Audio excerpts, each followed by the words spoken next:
Greetings everyone, my name is Emmanuel and I would like to welcome you to our program today. We are continuing with our series on rebuilding a new Africa through decentralization. Our topic today is about personal prosperity through tithes and offerings versus national prosperity for all citizens. Now, many churches focus more on personal prosperity through the giving of tithes and offerings, while neglecting the teachings on national prosperity for all citizens. According to the new covenant, God promised the children of Israel salvation and national prosperity. So national prosperity is one of the terms of the new covenant.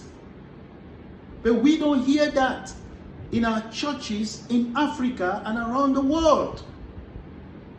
God has blessed African nations with natural resources, yet our nations are poor. The Bible tells us that prosperity is one of the terms of the new covenant. You see, God is not only interested in our salvation, but He is also interested in prospering our nations. That is why Israel today is blessed.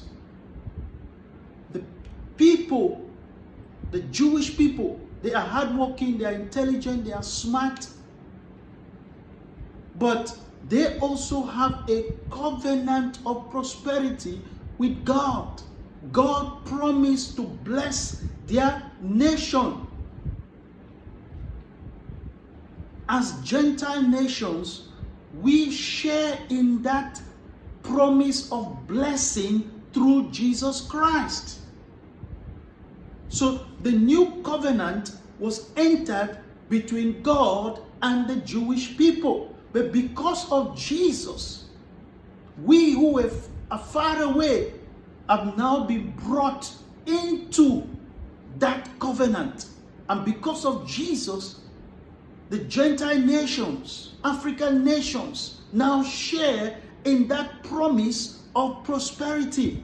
So according to the terms of the new covenant, our nations are blessed. Unfortunately, our pastors, they only focus more on the teachings of personal prosperity through the giving of tithes and offerings. There is nothing wrong with that. If you're in a local church, please pay your tithes and your offerings so that your local church will be able to pay, the workers and to pay their bills. But as, we preach on giving our tithes and offerings, we must not neglect the teachings on national prosperity for all citizens. This was the same challenge that Jesus faced in his days. Jesus had to confront the scribes and the Pharisees because they were paying too much attention on tithes. And they were neglecting the weightier matters of the law, namely justice, mercy, and faithfulness. What happened during the time of Jesus is happening before our own very eyes. Our leaders, our pastors, they are focusing more on personal prosperity through the giving of tithes and offerings.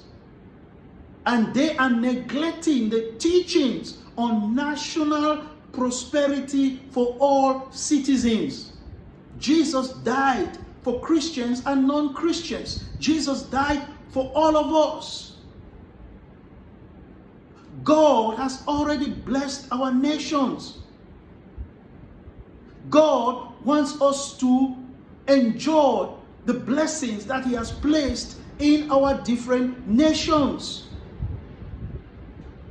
According to the terms of the new covenant, God promised to bless our nations. The Jewish nation is blessed in part because of the terms of the new covenant.